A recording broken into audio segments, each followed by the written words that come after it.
So guys, I'm in the hospital. I had an accident. Jake Paul just got hospitalized, and no, it's not because of some epic battle wound. It's because he needed an excuse to cancel his fight. So, if you're sitting there feeling sorry for the guy after watching those dramatic hospital clips, do yourself a favor and save your emotions. It's broken. Oh, Jake, you good? Nurse! Jake, Nurse, more morphine! Oh my God. Because after digging into everything that's been happening lately, the stranger attack, the broken rib, and this whole fight being on the line, it all starts making sense. Trust me, by the end of this, you'll see right through the act, or I'll owe you your time back. That tough guy Mike Tyson comes out when it's not necessary to come out, I'm always in handcuffs. And it's unfortunate I have to fight and be that guy. I wish I could stop that guy. So, the first move in Jake Paul's grand escape plan was about getting himself attacked on the street by some random stranger. It's Jake Paul we're talking about, so of course it's gotta come with a twist. You don't want to fight. I never have You don't want to fight. Whoa. The attack supposedly landed right on his face, leaving him with a couple of bruises. Nothing too crazy. But here's where things start to get a little fishy. Jake's now claiming his ribs are broken. Yep, his ribs from a punch to the face. Make it make sense. People are out here scratching their heads, wondering how a hit to the face turned into a broken rib saga. It's like Jake is trying to connect the dots between two completely unrelated body parts. It's almost like watching someone try to put together IKEA furniture without instructions. It just doesn't add up. And let's not ignore the timing of this whole thing. A street attack, a mysterious rib injury, and, oh yeah, the small detail of an upcoming fight with Mike Tyson. Coincidence? I think not.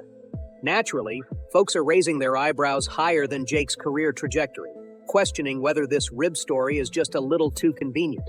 I mean, if there's one fight anyone in their right mind would want to avoid, it's one against the guy who can knock your teeth out with a single punch, even if he's old enough to get a senior discount at the movies.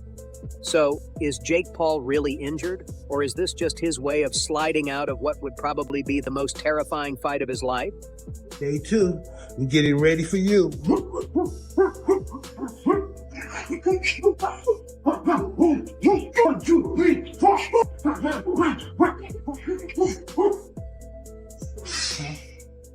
What?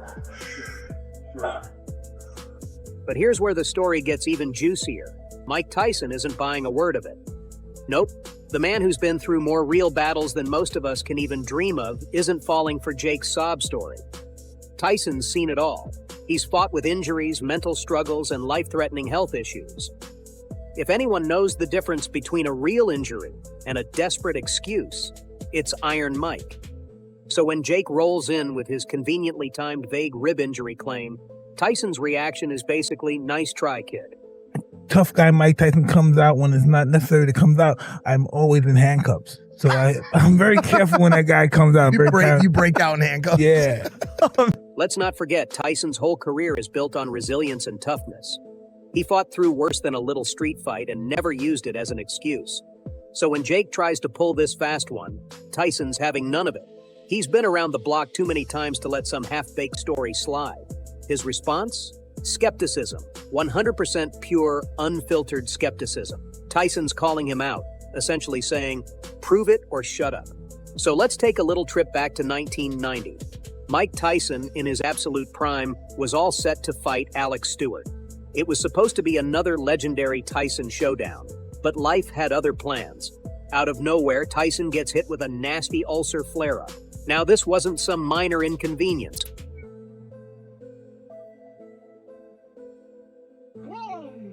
Stewardess, quit throwing punches, or else it's just a question of This was a full-on legit health crisis, but here's the thing. Tyson didn't pull a Jake Paul and try to skate by with a half-baked excuse.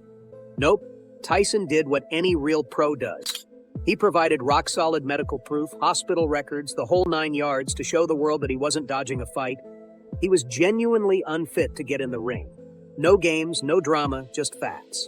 Now fast forward to Jake Paul's situation, and oh boy, the difference is laughable. Jake's out here telling us about a broken rib from a punch to the face.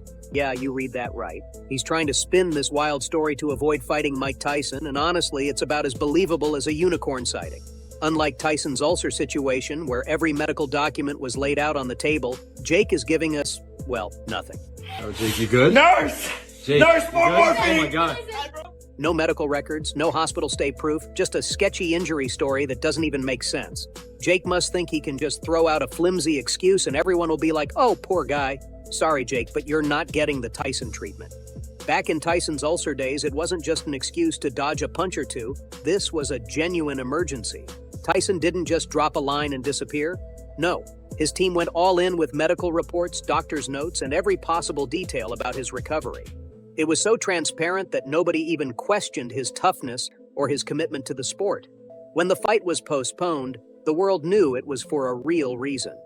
Tyson didn't leave any room for doubt because, well, that's how a real fighter handles things. He wasn't about to let anyone think he was scared of stepping back into the ring. I wish I could stop that guy. That guy haunts me. And that's why you need to believe me when I say Mike Tyson isn't the guy to back away from a challenge. Especially not when Jake Paul's suspicious little rib injury is in question. Tyson's not playing around. No more social media theatrics or vague excuses. Nope, this is serious business. And Tyson's personally handling it like he's on a mission. Forget the back and forth Twitter feuds. This is Mike, taking matters into his own hands, determined to make sure no shady excuses mess up the highly hyped showdown between him and Jake. If Jake's injury turns out to be as fake as it sounds, Tyson's not going to let him derail the fight or tarnish the event that's been building up to this moment. Thinking of my life, so it's so easy for him to come back. Have you seen that scene in The Avengers? You ever seen The Avengers? Love the Avengers. Do you know that scene where Bruce Banner, the Hulk, is like, that's my secret, doctor. I'm always angry. And then he turns. To make sure there's no wiggle room for any funny business, Tyson has already assembled a team of medical professionals to look into Jake's condition. He's not sitting back and letting this play out like a typical fight promo gone wrong. Oh no, Iron Mike is taking control like the legend he is. And if Jake thinks he can outsmart Tyson with a poorly timed injury, he's in for a rude awakening. Tyson's not leaving a single stone unturned, he's too sharp for that. Now, here's where things get interesting. Tyson's not just stepping into the ring as a fighter anymore. He's out here playing detective. He's making sure his legacy, his reputation, and the integrity of the sport stay intact. Tyson knows the damage a fake injury can cause, not just to the fighters, but to the sport itself, the fans, the whole industry. He's seen fighters pull stunts before, but this time he's ready to expose Jake if the injury turns out to be as bogus as it sounds. Tyson's not going to let some YouTuber turned boxer mess with the sport he's built his life around. Now let's talk about the massive $350 million fine hanging over Jake's head like a dark cloud. Tyson didn't hold back when he made it clear. If Jake's caught faking this injury, he's looking at a financial disaster that could wipe out his entire career. And like have a phone call like with my lawyers for one of the lawsuits, and I knew that it was gonna be like a big L, and it like I'm just sitting on the phone call for literally like something I did not do. Like it's and it goes back to like we're talking about $350 million. That's not just a slap on the wrist, it's a life-ruining penalty. Jake's net worth? Somewhere between $20 to $25 million, which isn't even close to the fine Tyson's talking about. In other words, if Jake can't prove his injury, he's financially done for. And let's not forget, paying a fine like that would mean Jake has to sell everything. We're talking houses, cars, businesses, everything he's built through his social media empire and boxing career would be on the chopping block. He'd be left with absolutely nothing. Tyson isn't playing around with this one. He's not just issuing idle threats, he's making it clear that Jake's entire financial future is on the line. And it's not just about the money, it's about sending a message. they're suing me for something I didn't do. Like, on God, it's just the most bullshit thing. And I literally had to pay them a lot of fucking money for no reason. And I'm like, it just pisses me off.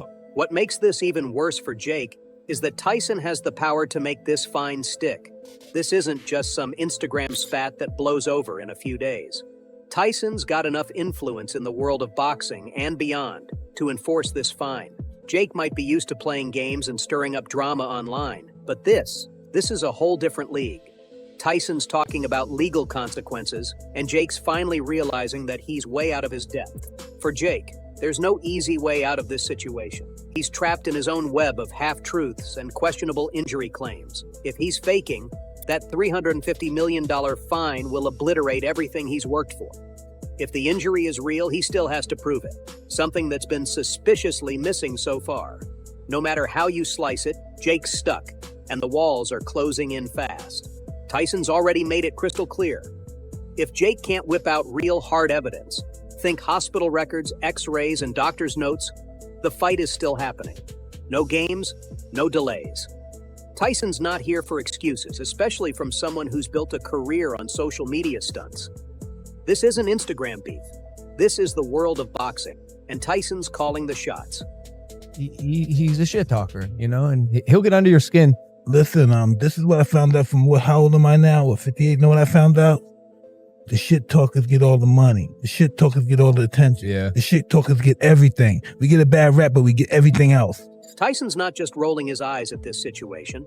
He's pissed. He's even gone so far as to suggest bringing in his own team of independent doctors to check Jake's injury. That's right. Tyson's not trusting Jake's personal medical squad or any Instagram sob story. Nope. He wants outside professionals to give Jake the once-over and make sure this rib injury isn't some cooked-up fairy tale. Tyson has seen every trick in the book, and if Jake thought he could just slide by with some vague excuse, Tyson's making sure that's not happening on his watch. Jake Paul's career has been built on controversy from day one. He went from YouTube antics to somehow turning himself into a headline-grabbing boxer. And let's be honest, drama follows him like a shadow. Trash-talking his opponents, making bold claims about his skills, calling out some of the biggest names in the sport, it's all part of the Jake Paul formula. But this is different. Like, some crazy shit can happen in that ring. Hey, but it's who we are. Forget what everybody says. This guy's a YouTuber, this is a YouTuber. This guy's a fighter. This fight with Mike Tyson was supposed to be Jake's moment. A chance to go from being an internet sensation to proving he could actually hang in the ring with one of the all-time greats. But now, instead of glory, Jake's staring down what could be the biggest PR disaster of his career. Up until now, Jake has been a master of keeping the spotlight on, turning every controversy into an opportunity. But with this injury claim, the wheels are coming off. If this turns out to be a lie, it's going to destroy his credibility in the boxing world. And boxing isn't like YouTube. You can't survive on hype alone. You need to be taken seriously. And right now, Jake's credibility is hanging by a thread.